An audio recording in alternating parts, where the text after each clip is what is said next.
సైకిళ్ల రంగంలో టాటా సరికొత్తదైనటువంటి అద్భుతం కేవలం 3249 రూపాయలకే ఎలక్ట్రిక్ సైకిల్. రైడింగ్ రేంజ్ 108 కిలోమీటర్లు. కొన్ని సంవత్సరాలుగా కంపెనీ ఎలక్ట్రికల్ వెహికల్స్ మీద ఫోకస్ పెట్టిన దాంట్లో ఇది ఒక గొప్ప విశేషం అని చెప్పాలా. టాటా ఈ సైకిల్ వచ్చేటప్పటికి 3249 కిలోమీటర్లు, ఒక్కసారి ఛార్జ్ చేస్తే 100 కిలోమీటర్, ఇదే 3249 రూపాయలు, ఒక్కసారి ఛార్జ్ చేస్తే 100 కిలోమీటర్లు అన్నటువంటిది ఇక్కడ ఇందులో ప్రధానమైనటువంటిది.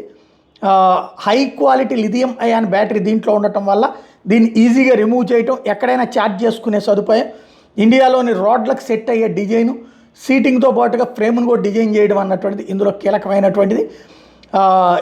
ఇంకొకటి ఏదైతే పోటీ మోడల్స్ అయినటువంటి హీరో ఎలక్ట్రో 26,999 రూపాయలు ఉంటే, నెగ్జా రోడ్ లార్క్ 42,000 రూపాయలు ఉంటే, దీని ధర చాలా తక్కువగా ఉండటం అన్నది ఒక కీలకం. టాటా ఒక సంచలనం సృష్టించబోతుంది. ఎలక్ట్రిక్ సైకిల్లో సేఫ్టీ కోసం ఎల్ఈడి లైట్లు, డిస్క్ బ్రేక్స్, నైట్ రైడ్ కోసం రిఫ్లెక్టివ్ స్ట్రిప్స్ కూడా ఉండటం అన్నటువంటిది మరొక స్పెషల్. ఇవి రాబోయే రోజుల్లో చాలా మార్పు తీసుకొచ్చే అవకాశం ఉంటుంది.